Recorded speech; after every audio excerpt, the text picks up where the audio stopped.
viongozi wachache wanaopora rasilimali za nchi yetu kwa kutumia jeshi na polisi linalolinda watu wanaopora rasilimali za nchi yetu. Sauti ya Mabadiliko ni wito wa kujiunga na harakati hizi za kujenga jamii mpya yenye watu wapya katika nchi mpya ambamo ndani yake hakitasikika kilio. Siku ile ungeniacha nisalimie hapa nisingerudi. Sasa nimerudi. Na usikilize.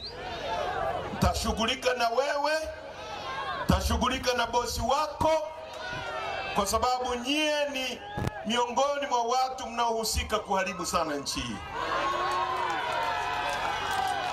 Na nitakufundisha kushughulika na wewe katika aina ya kukufundisha. Kwa sababu wakati mwingine mnakuwa mnaharibu sana.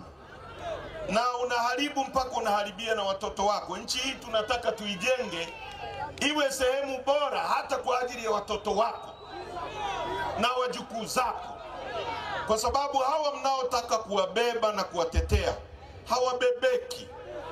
Nchi imeisha washinda. Miaka 63 wamechoka, hawabebeki.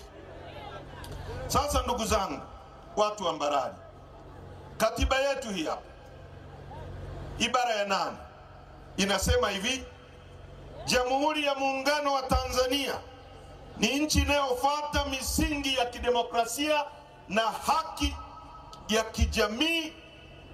Kwa hiyo, wananchi ndio msingi wa mamlaka yote, na serikali itapata madaraka na mamlaka yake yote kutoka kwa wananchi kwa mujibu wa katiba hii. B. Lengo kuu la serikali itakuwa ni ustawi wa wananchi. C. Serikali itawajibika kwa wananchi. Na D. Wananchi watashiriki katika shughuli za serikali yao kwa mujibu wa masharti ya katiba hii. Sasa tuanze na namba 1. Inasema hivi: msingi wa mamlaka na madaraka yote ni wananchi. Kwamba nyie huyo OCD mamlaka ulionayo ni wananchi hao. Ndio wamekaimisha kwa. Na lengo la serikali itakuwa ni ustawi wa watu, ustawi wa wananchi. Kustawi maana yake nini? Kukufanya uwe na maisha bora zaidi. Ndio maana ya ustawi. Na D, serikali itawajibika kwa wananchi. Kwamba wananchi wakisema tunaenda kushoto, serikali inapaswa kwenda kushoto kwa sababu wenye nchi wamesema hivyo.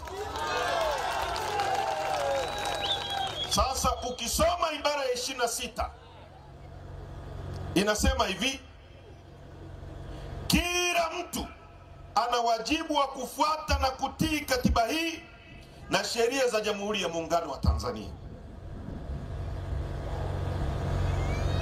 Kila mtu ana wajibu wa kufuata katiba hii. Ibara ya 27, watu wote watatakiwa na sheria kutunza vizuri mali ya mamlaka ya nchi hii pamoja na kupiga vita aina zote za uharibifu na ubadhirifu.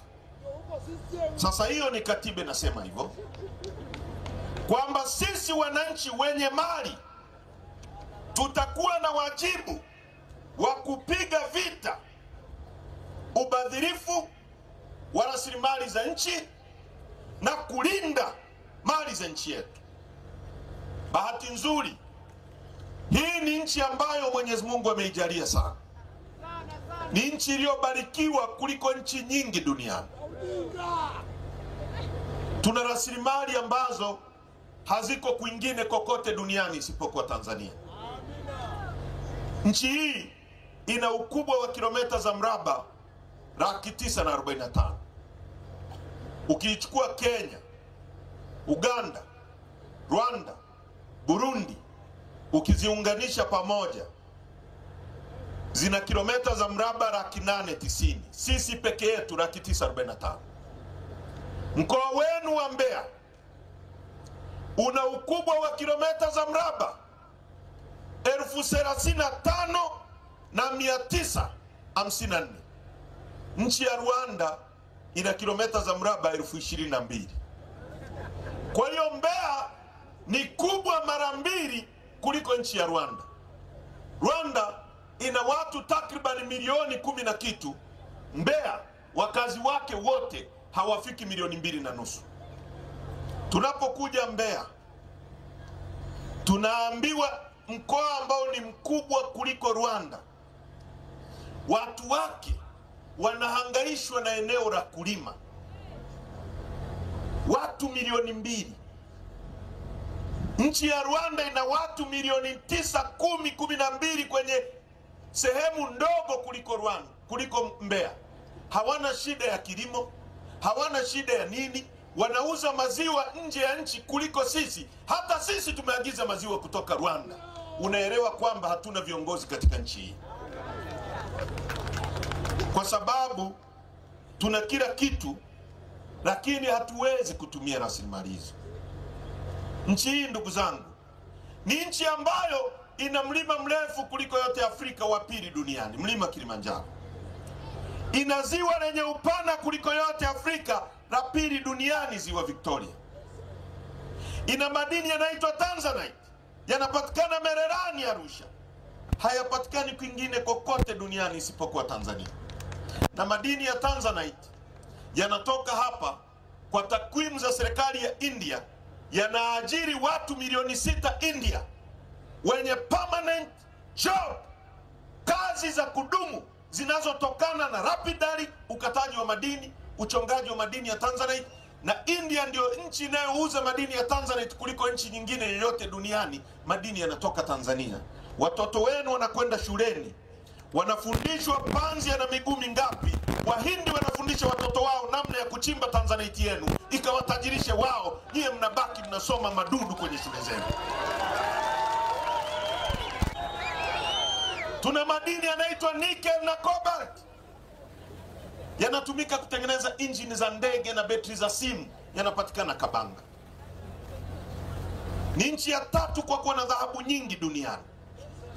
Ukianzia kwetu Tarime ni dhahabu, ukienda Geita ni dhahabu, ukienda Bukombe ni dhahabu, ukienda Shinyanga ni dhahabu, ukienda Kahama ni dhahabu, ukienda Nzega ni dhahabu, ukienda Singida ni dhahabu, ukija Mbeya, Chunya ni dhahabu.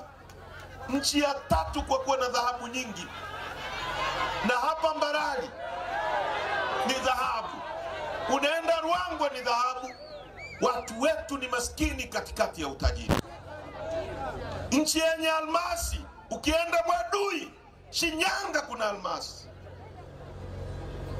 Mbuga kubwa kuliko zote duniani ziko Tanzania. Seru ina ukubwa kuliko nchi ya Israeli.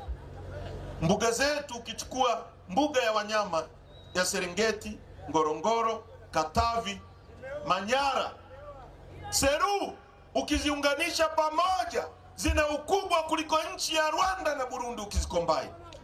Mbuga zetu ni bora duniani. Tuna maji, tuna ardhi, tuna kila kitu kinachohitajika. Ukienda hapa Rudewa, Njombe, kuna chuma, mlima unaitwa Mchuchuma, mlima wa chuma. Alafu Mungu alivyotupenda akatuwekea na mlima wa pili unaitwa Liganga, akaweka makaa ya mawe. Makaa ya mawe yanatumika kuzalisha umeme wa kuyeyusha chuma. Alafu mchanga wa kusafisha chuma akauweka hapo Iringa. Chuma chetu tunaweza kuchimba miaka 100 hakijaisha, kiko Tanzania. Ukienda Mtwara, tulikuwa Mtwara, na ndicho kilichosababisha wamemkamata Lissu na kumpa kesi ya uhaini. Nitazungumza. Ukienda Mtwara unakuta gesi futi za ujazo trilioni 54.5. Gesi tunayoweza kutumia maelfu kwa maelfu ya miaka. Tuna bahari ambayo ina urefu wa kilomita 1600 kutoka Mtwara mpaka Tanga, na tuna nautical maili 200 kuingia ndani. Tumebarikiwa kila kitu. Niliwahi kumsikia rais wa Brazili anasema Mungu ni Mbrazili kwa jinsi alivyowapendelea. Nikasema huyu hajui Tanzania. Inawezekana Mungu ni Mtanzania. Hakuna nchi nyingine yoyote duniani iliyopendelewa kama sisi. Ukienda pale Mpiji, Dar es Salaam, maji yaliyoko chini ya ardhi ya nchi yetu wamesema wakiyatoboa nchi hii, tazama, ni nchi ya 3 kwa kuwa na maji mengi baridi, maji bora kwenye dunia hii. Watu wetu ni maskini katikati ya utajiri. Miaka 63 baada ya uhuru wa nchi yetu, tunazungumza kuhusu matundu ya choo shuleni, tunazungumza kuhusu madawati. Watu wanafikiria wasafirishe watu wao wawapeleke mwezini, ikitokea vita ya dunia wawe na uwezo wa kuchukua watu wao wawaokoe kutoka dunia hii. Sisi nchi tulizokuwa nazo zimetuacha. Korea wamepigana vita ya wenyewe kwa wenyewe, Korea Kaskazini na Korea Kusini, mwaka 55. Vita iliyoua watu milioni 6. Miundombinu yote ikaisha. Korea ikaanza, watu walikuwa na shida. Korea walikuwa na kula mizizi ya miti na matawi ya miti. Leo ukiona simu ya Samsung ni Korea, ukiona TV ni Korea, ukiona speaker ni Korea, ukiona gari inaitwa Hyundai ni Korea. Sisi hatuwezi kutengeneza hata njiti ya kutolea nyama kwenye meno miaka 63 baada ya uhuru. Watu wetu ni maskini, umaskini wa kutengeneza, umaskini unaoandaliwa na viongozi wachache wanaopora rasilimali za nchi yetu kwa kutumia jeshi na polisi linalolinda watu wanaopora rasilimali za nchi yetu. Nchi yetu iko kwenye state capture, imetekwa. Utawala umetekwa na watu wachache, unatesa watu wengi. Ndio maana tunapotoka kuzungumza wanataka kutumaliza, wanatutengenezea ajali, wanataka watuue, wanataka watufunge. Hapa kwenu jirani yenu Kituro hapa kuna bustani ya Mungu ambao wazungu wanatoka, haiko kwingine kokote duniani, ni hapa kwenu. Wazungu wanakuja hapa kuangalia hiyo bustani, na kama ingekuwa imeendelezwa vizuri, eneo lenu la Mbarali na nini, imetangazwa hiyo bustani, kungekuwa na viwanja vya ndege vikubwa hapa, wazungu wangetua kwa mamilioni, ungekuwa na maisha mazuri. Licha ya hivyo, watu wetu mnachapa kazi. Katikati ya rasilimali zote hizi, watu wetu ni maskini. Kwa nini? Kwa sababu watu tulionao hawafikirii kuhusu maisha yenu. Hebu fikiria hivi, fikiria hivi. Nchi hii nikiwa bungeni, na unisikilize OCD, mwaka 2017 wakati Rais Magufuli anaanza kujenga bwawa la Mwalimu Nyerere na wanaanza kujenga SGR, nikawashauri bungeni, nikamwambia hivi, Mheshimiwa Rais, iko kwenye YouTube, kabla hamjaanza kujenga bwawa la Mwalimu Nyerere, jambo la kwanza tujenge kiwanda chetu cha kuzalisha chuma, kwa sababu tutahitaji chuma cha kutisha kujenga hilo bwawa. Tutahitaji chuma. Kila siku watu wanajenga majumba, wananunua nondo. Kila siku tunahitaji chuma, na nchi zingine ambazo zina chuma zitanunua kutoka kwetu. Tujenge kwanza kiwanda chetu cha chuma. Kila kiwanda kilikuwa kinahitaji dola za Kimarekani bilioni 3. Dola za Kimarekani bilioni 3 ni kama trilioni 7.8. Trilioni 7.8. Tumekamilisha hicho kiwanda. Kingeajiri vijana wa Kitanzania milioni 60,000 ambao wana direct employment, wana ajira ya moja kwa moja, watu 60,000. Watu 60,000. Hapo hujazungumzia kampuni ambazo zingefanya kazi mle ndani, zinaitwa subcontractors. Kampuni imenunua kwake karatasi, kampuni imenunua kwake tairi, kampuni imenunua kwake chakula, imekuja hapa Kapunga imenunua chakula kwenu. Yani hapo hujagusia hizo subcontractors. Tunazungumzia wale walioajiriwa moja kwa moja 60,000 vijana wa Kitanzania. Kwa hiyo kabla hujaanza kujenga, ukitengeneza kiwanda chako cha chuma, unazalisha chuma, unamuita yule unayempa yule Arab contractors kutoka Uarabuni, unampa kazi ya kujenga bwawa, unamwambia sikiliza bwana, unataka shilingi ngapi kunijengea bwawa? Shilingi kadhaa. Wewe SGR shilingi kadhaa. Sasa tunakupa kazi, lakini kwenye mkataba chuma chote utanunua ndani. Kwa unampa pesa kwa mkono huu, unazichukua kwa mkono huu, zinarudi ndani ya nchi yako. Maana yake nini? Maana yake nini? Maana yake kwanza, wale vijana walioajiriwa kwenye kiwanda ni Watanzania wenzetu. Wangepata kazi pale kiwandani.